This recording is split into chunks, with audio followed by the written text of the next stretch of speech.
বারবার সওয়াল করিয়েছে যে নওশাদ সিদ্দিকীরা যে কোনো ইনডোরে করুক সেখানে আসতে পারবে, আউটডোরে করলে এই 20 জনের নামে লিস্ট দিয়েছে এরা আসতে পারবে না, মানে আটকানো।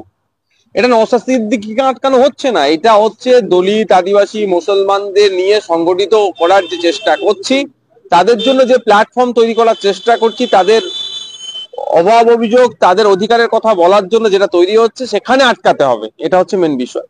পশ্চিমবাংলার বঞ্চিত সমাজের মানুষরা বুঝুক, তাদের আওকাত বুঝিয়ে দিচ্ছে মমতা ব্যানার্জি কলে কলে কৌশলেও, তোমাদের জন্য অন্য কেউ বলতে পারবে না, আমরা যতটুকু বলবো অতটুকুই। দেখতে পাচ্ছি তো, দেখেন না সাজ্জাদ কালীকে এনকাউন্টার, আমি মনে করি এটা ভুয়ো এনকাউন্টার। আমি মনে করি এটা বিচার বিভাগের তদন্ত হলে সঠিকটা বেরিয়ে আসবে। তার কয়েকদিন পরেই কুচবিহারে দেখুন, যে বাড়িতে ঢুকে এমন মেরেছে মহিলাকে, বয়স্ক মহিলা ছিলেন উনি, প্রায় বয়স 50-55 বছর, মারের চোটে মেরে ফেলেছে, পিটিয়ে মেরেছে মুসলমান মহিলাকে একজনকে। আবু সিদ্দিককে তো মামলা আমরা চালাচ্ছি, কোর্টে চালাচ্ছি, দক্ষিণে বলছি এই ধরনের ঘটনা ঘটেছে। এইগুলো বলা, বিদ্যুৎ মন্ডলকে খুন করলো তার কথা বিধানসভায় তোলা, আনিসকে খুন করেছে তার কথা বিধানসভায় তোলা, তার বিচারের কথা, জল জমি জঙ্গলের অধিকার কেড়ে নিচ্ছে তার প্রতিবাদ করা, ওয়াকাফের অধিকার কেড়ে নিচ্ছে তার বিরুদ্ধে বলা, এই যে বলছি আমরা, এটা বলতে দেবে না, আটকানোর জন্য এই কৌশল রাজ্য সরকার করছে। তবে ব্যর্থ হয়েছে, হয়তো আমি উপস্থিত হইনি ঠিক আছে, কিন্তু সরকারের যে দম্ভকে ভেঙে গুড়িয়ে দিচ্ছি, সরকার চাইছিল ঘরের মধ্যে ঢুকিয়ে দেবে ইনডোরে, আমরা না, আমরা আউটডোরই করেছি। আপনাদেরকে বারবার ইনডোরে ঢোকানোর চেষ্টা করছে কেন রাজ্য সরকার? রাজ্য সরকার চায় না মুসলমানের হয়ে অন্য কেউ কথা বলুক, রাজ্য সরকার চায় না দলিতের হয়ে অন্য কেউ কথা বলুক, রাজ্য সরকার চায় না আদিবাসীর হয়ে অন্য কেউ কথা বলুক। এই রাজ্য সরকার সবসময় চায় কি, এই পিছড়ে বর্গের যে সমস্ত জনজাতি গুলো আছে, উপজাতি জনজাতি জনগোষ্ঠী গুলো আছে, এদের মাসিয়া হিসাবে শুধুমাত্র তৃণমূল কংগ্রেস থাকবে, আর এই শোষণের নামে তোষণের নামে এদেরকে শোষণ করবে, এটাই মুখ বুঝে সহ্য করতে হবে। আমরা যখন এর প্রতিবাদ করছি, মানুষ যখন ঘর থেকে বাইরে আসতে বলছি, আরে তোমার অধিকার এটা, এটা তুমি পাচ্ছ না, যখন বলছি মানুষের চোখ খুলছে, গরিব হিন্দু মুসলমান দলিত আদিবাসী নির্বিশেষে মানুষ বুঝছে যে না সত্যি তো আমাদের সাথে কে নাটক করছে, যখন এদের নাটক ধরে ফেলছে সরকারের কষ্ট হচ্ছে, ওই জন্য আমাদেরকে ঘরে ঢুকিয়ে দেওয়ার চেষ্টা হচ্ছে। মূলত আপনার বিরুদ্ধে অভিযোগ কি ছিল? রাজ্য সরকারের যে উকিল ছিল সেই উকিলগুলো কি যুক্তি দিয়েছে যে উনি গেলে কি হতে পারে সেই জন্য? দেখুন আমি আপনাকে বলি, আপনারা ওটা তো লাইভ চলে, আপনারা দেখতে পারেন যে এই কোর্টে যখন এটা চলে, জাজের ঘরে যখন এটা চলে, কোর্টে তো আপনি লাইভ দেখতে পাবেন কি বলেছে। আপনাদের বলে রাখি, 2023 সালের একটা ঘটনাকে কেন্দ্র করে বারবার আমাদের আটকানোর চেষ্টা হচ্ছে। তবে একটা কথা বলি, এতে রাজ্য সরকার নিজের কবর নিজে খুঁড়ছে। এইসব অর্ডার কপি গুলোকে আমরা তুলছি, আমরা একত্রিত করছি, এগুলোকে আমরা স্টাডি করছি, প্রয়োজনে 21শে জুলাইকে নিয়েও আমরা মামলা করব বলে রাখছি। তখন 13 জন মারা গিয়েছিল, এটা মাথায় রাখতে হবে। 21শে জুলাই 13 জন মারা গিয়েছিল, তারপর ওখানে করার তো রাইট তাহলে তৃণমূলের কিভাবে থাকে? আর আমাদেরকে বেল দিয়েছিল, নওশাদ সিদ্দিকী বেল পেয়েছে, সেখানে কোনো আমার ইনভলভমেন্ট নাই বলে আমি বেলটা পেয়েছি। ওই যে ঘটনা ঘটেছিল, বরঞ্চ আমাদের শান্তিপূর্ণ অবস্থান বিক্ষোভে পুলিশ লাঠিচার্জ করেছে, এটা মাথায় রাখতে হবে। এই যেগুলো রাজ্য সরকার যা করছে, হয়তো ভাবছো নওশাদকে আটকে দিলে খুব ঠিক করে আসছে, আরে দাঁড়াও, এই তো সবে শুরু হয়েছে, অনেক বাকি। আমাকে যে অস্ত্রে ঘায়েল করার চেষ্টা করছে, সেই অস্ত্রটাকেই ঘুরিয়ে দেবো তৃণমূল কংগ্রেসের দিকে 21শে জুলাইয়ের দিকে, সেই অস্ত্রেতে ওদেরকে ঘায়েল করবো। আমাদের রাজ্যের মন্ত্রী, নেতা, এমএলএ তারা জেল খাটছে, এখনো জেলে রয়েছে, তাদের বিরুদ্ধে বহু মামলা রয়েছে। আমি এমনি নাম করছি, অভিষেক বন্দ্যোপাধ্যায়ের বিরুদ্ধে অনেক অভিযোগ রয়েছে, কিন্তু তিনি তো প্রকাশ্য সভা কর্মসূচি করছেন। নওশাদ সিদ্দিকীর বিরুদ্ধে যদি কোনো অভিযোগ থাকে, তিনি সভা করতে তার দলের প্রতিষ্ঠা দিবস পালন করতে পারবেন। আবার প্রতিষ্ঠা দিবস ইনডোরে ঢুকলে করতে পারবেন, আউটডোরে করতে পারবেন না, এই কথা রাজ্য সরকারের। এবার বাংলার মানুষ দেখুক, নওশাদ সিদ্দিকী মুসলমানদের হয়ে কথা বলে, নওশাদ সিদ্দিকী আদিবাসীদের হয়ে কথা বলে, নওশাদ সিদ্দিকী দলিতের হয়ে কথা বলে, এটা হচ্ছে নওশাদ সিদ্দিকীর অপরাধ। আপনি যদি বলেন আপনার অপরাধটা কি, আপনি কেন পারলেন না, আমি মনে করছি আমার অপরাধটা এটাই, আমি কেন মুসলমানদের অধিকারের কথা বলবো, আমি কেন দলিতদের কথা বলবো, আমি কেন ফেক এসটি/এসসি সার্টিফিকেটের বিরুদ্ধে কথা বলবো, আমি কেন জল জমি জঙ্গলের হয়ে কথা বলবো, এটা হচ্ছে আমার অপরাধ হয়ে গেছে। আমি যদি ওই মমতা ব্যানার্জি বা শুভেন্দু অধিকারীকে হুজুর হুজুর করি, তাদের পায়ের নিচে বসে থাকি, আর যে 5টা যে নেতাগুলো আছে শাসকের বা বিজেপির, তার থাকবে, আমার মতো ভালো ছেলে আর পাবে না পৃথিবীতে দুটো চোখে। আমি এদের ভুলটা ধরিয়ে দিচ্ছি, ওই জন্য আমার উপরে এই ক্ষোভটা নেমে আসছে। মালদা মুর্শিদাবাদ থেকে মানুষ এসছে, জঙ্গলমহল থেকে মানুষ এসছে, যে ছোট ভাইজানের আমরা বক্তব্য শুনবো, তিনি কি বক্তব্য দেন সেটা শুনে আমরা বাড়ি যাবো, সেটাকে আমল করার চেষ্টা করব। একদিন আগে তারা বেরিয়েছে এবং সভা হচ্ছে সেই জায়গাও, মানে সভা যখন সভাপতি ভাষণ দিচ্ছেন যে ভাইজান বক্তব্য দেবে, সেই জায়গায় ভাইজান বক্তব্য দিতে পারলেন না, তারা মানে হতাশ হয়ে বাড়ি ফিরলেন। তাদের জন্য এর জবাবটা তারা দেবে। অবশ্যই অনেক আমার ভালোবাসার ভাই দেখেছি, সত্যি আমাকেও কি ক্ষোভ হয়নি, আমারও কি রাগ হয়নি।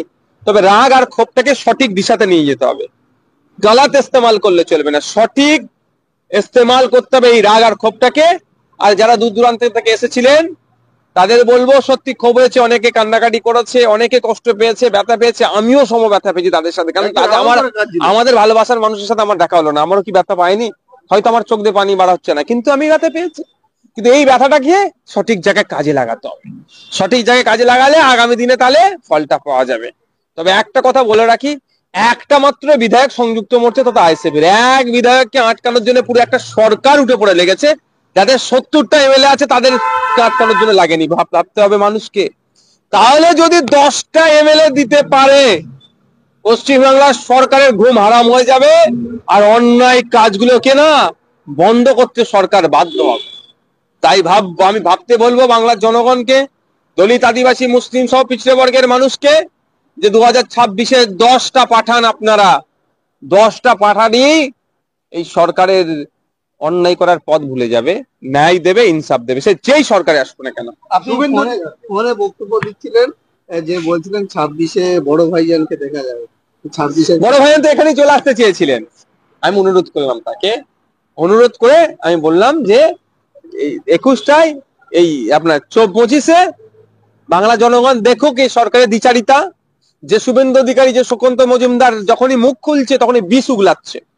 হিন্দু মুসলমানের মধ্যে অশান্তি লেগে যাবে, ভাইয়ে ভাইয়ে অশান্তি লেগে যাবে, এলাকায় এলাকায় অশান্তি লেগে যাবে, এলাকায় এলাকায় অশান্তি লেগে যাবে, এলাকায় এলাকায় অশান্তি লেগে যাবে। ঘরে অস্ত্র রাখার নিদান দিচ্ছে প্রকাশ্যে, গণহত্যার ডাক এক প্রকার ডাক দিচ্ছে। তারা সভা সমাবেশ করলে তাদের কোনো রেস্ট্রিকশন নাই, তাদেরকে বাধা নাই। আর নওশাদ সিদ্দিকী প্রোগ্রাম করলেই এত বাধা কেন? আমার একটা শব্দ বলতে পারবে আমার রাজনৈতিক ক্যারিয়ারে, জীবনে স্বল্প দিনের রাজনীতিতে, যে একটা শব্দতে দুটো গোষ্ঠীর মধ্যে অশান্তি হতে পারে, দুটো বর্ণের মধ্যে অশান্তি হতে পারে, দুটো জাতের মধ্যে অশান্তি হতে পারে? একটা চ্যালেঞ্জ করে বলছি, আমার এই ধরনের একটা শব্দ খুঁজে পাবেন না। আমরা বরঞ্চ সেতু তৈরি করি গোষ্ঠীর মধ্যে, একে অপরের মধ্যে সৌহার্দ্যের পরিবেশ তৈরি করার চেষ্টা করি, সম্প্রীতির কথা বলি, আমরা ডেমোক্রেসিকে আরো স্ট্রং এর কথা বলি। আর শুভেন্দু বাবু, সুকান্ত মজুমদাররা অস্ত্র রাখার নিদান, এই ধরনের অবঞ্চিত মন্তব্য করছে, তাদেরকে আটকাচ্ছে না। তো বড় ভাইজান যেতে চেয়েছিলেন, আমি বড় ভাইজানকে বলেছি রাজ্য সরকার আমাদের সাথে যে আচরণটা করলো বাংলার মানুষকে একটু জানানো দরকার। সেই জন্য তাকে আটকে দিয়েছি, মানে তাকে অনুরোধ করেছি, তাকে বললো যে চলুন 2026 সালে ব্রিগেডে যাই, এই রাজ্য সরকারের অন্যায়ের যেগুলো করছে এই অন্যায়কে বন্ধ করার কফিনের শেষ পেরেকটা ওখানে পুঁততে যায়। আপনি মিডিয়া এবং সোশ্যাল মিডিয়া সক্রিয় ভাবে থাকেন, দেখেছি আমি সবসময় এই জায়গায় সমস্ত চ্যানেলকে বাইট দেন। কিন্তু আপনার যে শহীদ মিনারের সভা হলো, সেই সভায় আমরা তথাকথিত যে ইলেকট্রনিক্স মিডিয়া, সেই মিডিয়াকে তেমন ভাবে দেখিনি। কি বলবেন এই প্রশ্নে? দেখুন, ব্যাপারটা হচ্ছে এটা আজ থেকে নয়, এটা দীর্ঘদিন ধরে হয়ে আসছে। আমি ভাঙড়ের বিধায়ক, আমাদের ভাঙড়ে যদি কেউ একটা চকলেট বোমা ফাটায়, মেইন স্ট্রিম মিডিয়াগুলো সেগুলোকে ফেলাও করে দেখায়। ভাঙড় বিধানসভা থেকে 20 কিলোমিটার দূরে কোনো ঘটনা ঘটলে ভাঙড় বলে উল্লেখ করে। সেই ভাঙড়ে আমরা পরপর 3 বছর যে ঐতিহাসিক কাজ করলাম, প্রথম বছরে 2720 জন রক্ত দিয়েছে একটা ভেন্যুতে, তারপরে বছরে প্রায় 3600 মানুষ রক্ত দিয়েছে 10টা ভেন্যুতে 10 দিন ধরে টানা। আর এই বছরে 3567 জন, 3500-এর অধিক মানুষ একটা ভেন্যুতে, 1000-এর অধিক মহিলা রক্ত দিয়েছে। এত বড় কর্মযজ্ঞ আমরা চালালাম, আমাদের সেটা দেখালো না। কিন্তু এখানে যদি একটা চকলেট বোম ফাটতো দেখতেন, খবর করে দিত। এটা বারবার এটা হয়ে আসছে, এটা নতুন কিছু নয়। তবে একটা কথা বলবো, আমরা মিডিয়াকে টাকা দিয়েও খবর করি না, আমরা মিডিয়াকে গালাগালি দিয়েও খবর করি না। যদি প্রয়োজন মনে করে আমাদের খবর করে, যদি না প্রয়োজন মনে করে খবর করে না। আপনারাও প্রয়োজন মনে করলে খবর করবেন, না প্রয়োজন মনে করলে খবর করবেন না। তবে মিডিয়াকে আমরা তথাকথিত ভাবে আমরা কি বলি, সমাজের চতুর্থ স্তম্ভ বৈষয়, ফোর্থ পিলার বলি আমরা ডেমোক্রেসির, এই ধরনের প্রচলিত ভাষায় বলি। তাদের কাজ হবে নিরপেক্ষতার সাথে সঠিক খবর পরিবেশন করা, যে খবর পরিবেশন করলে সমাজকে এগিয়ে নিয়ে যাওয়া যাবে। এই প্রসঙ্গে একটুখানি বলি, এই প্রসঙ্গে একজন, নাম বলবো না, তিনি একজন ইলেকট্রনিক্স মিডিয়ার সাংবাদিক, তিনি অ্যাঙ্কারিং করে, তিনি বলছেন এটা সেরা সময়, এই সময়টাকে ভারতবর্ষকে হিন্দু রাষ্ট্র ঘোষণা করে। সাংবাদিকের কাজ এটাই। সাংবাদিক ওই জন্যই তো আছে, সাংবাদিকদের দুরবস্থাই তো নিরপেক্ষতার অভাব, গুজব, ফেক নিউজ ছড়ানোর ফলে কি হয়েছে, এশিয়ার যত কান্ট্রি আছে গুজব খবর ছড়ানোতে টপে আমাদের দেশ হয়ে গেছে। এটা অসভ্যদের মতো কথাবার্তা তিনি বলেছেন। তিনি তার পেশার সাথে বেইমানি করলেন। সাংবাদিক পেশাটা মহান পেশা, সাংবাদিকদেরকে মানুষ আলাদা নজরে দেখে, তিনি এই তার পেশাকে তিনি অপমান করলেন, কলঙ্কিত করলেন। গত কয়েকদিন তার ওই আগে স্বপ্ন স্বপ্নই থেকে যাবে। গত কয়েকদিন আগে দেখলাম ভাঙড়ে একটা সবাইকে সায়নী ঘোষ বলে আজানের পরে যদি কোনো শব্দ হয়ে থাকে সেটা হলো জয় বাংলা।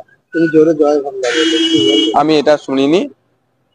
আর এই ধরনের যদি কথা বলে পুরো বক্তব্যটা আমি শুনে প্রতিক্রিয়া অবশ্যই দেবো। আমি কোন অ্যাঙ্গেল থেকে কি বলেছে আমি একবার শুনবো। তবে আজানের পরে এই যে কথা বলছেন, এই যে জয় বাংলা যেটা বলছেন, তো উনি প্রথম কথা, এই জয় বাংলা শব্দটা তো বাংলাদেশের আমদানি, এটা তো বাংলাদেশের, আমাদেরকে নিজস্বতা নয়। আমাদের রবি ঠাকুর, আমাদের কাজী নজরুল ইসলাম, আমাদের দেশ ভাগের পরে আলাদা আলাদা হয়েছে। এখন এখন সিটিজেনশিপ বাংলাদেশ যারা জন্মগ্রহণ করে তারা বাংলাদেশ সিটিজেনশিপ, কিন্তু নজরুল, রবীন্দ্রনাথ ঠাকুর, আমাদের হাজার হাজার এরকম কবি সাহিত্যিকরা আছেন, শব্দ জন্ম দিতে পারেন না, নতুন নতুন শব্দ দিচ্ছেন তো আমাদের। তার মধ্যে বাংলাদেশে আমদানিকৃত শব্দ উনি বলছেন। উনি শুধুমাত্র মানুষকে আবেগে রাখতে চাইছে, উনি ব্যর্থ হয়েছেন, সম্পূর্ণরূপে উনি ব্যর্থ হয়েছেন। উনি লোকসভাতে গিয়ে ভাঙড়ের কথা এখন একবারের জন্য তিনি উচ্চারণ করেননি। উনি মেট্রো বলছেন বারাইপুরে, কিন্তু ভাঙড়ে যে ট্রেন লাইনে হওয়ার কথা ছিল সেটার জন্য তিনি একবারের জন্য বলেন। নতুন লাইন পাতার কথা বলছেন, নতুন প্রস্তাব আনছেন, কিন্তু অলরেডি যেটা প্রস্তাব হয়ে আছে সেটাকে বাস্তবায়ন করার জন্য তিনি বললেন না। এগুলো শুধু আবেগে করছে। তো জিতেছে কিভাবে সবাই জানে, বাংলার মানুষ জানে। তবে এই গুন্ডাগার্দি বেশি দিন চলবে না। আর উনি যে কথা বলছেন, আমি বক্তব্যটা শুনে উত্তরটা কড়াকড়ি দেবো। শওকতমোল্লা বলছেন বারবার আমাকে কোর্টের ভয় দেখায় নৌসাদ, কিন্তু উনি যে আবার নটোরিয়াস ক্রিমিনাল বলে, সেই নটোরিয়াস ক্রিমিনাল মানে কি তিনি জানেন? কি মানে একটু বলুন। উনি এটা বলে যদি শান্তি পাই, আমি জানি না। আমার দর্শকদের জন্য নোটিশটা কি বলেন, বাংলা একটু বলুন দেখি। 28 তারিখে ডাংসাল কোর্টে আসবে, বাইকটা নেবেন, উনাকে বলবেন আর একবার আপনি বলুন, তারপরে উত্তর দেবে। কি বললাম?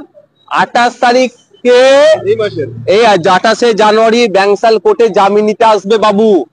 বড় নেতা না, ও কাউকে পরোয়া করে না। নওশাদ সিদ্দিকীর 5 টাকার পেনের খোঁচাতে 28 তারিখে জামিন নিতে আসবে নটোরিয়াস ক্রিমিনালটা। ঠিক আছে, আবারও বলছি নটোরিয়াস ক্রিমিনাল। বাংলা আমি বাংলা বলবো না, উনি তো মানসিক ভাবে শান্তি পাক, আমি বাংলা বলবো না, 28 তারিখের পরে বলবো। আপনারা 28 তারিখে আসবেন, এতে কি বলে আপনার ব্যাংসাল কোর্টে, তখন বলেছে বলুনাকে বলবেন, নওশাদ সিদ্দিকী বলেছে আপনাকে নটোরিয়াস ক্রিমিনাল বাংলায় বলবেন, আর 28 তারিখের পরে বলবে বলেছে। কেমন লাগছে জিজ্ঞাসা করবে জামিনটা নিতে এসে।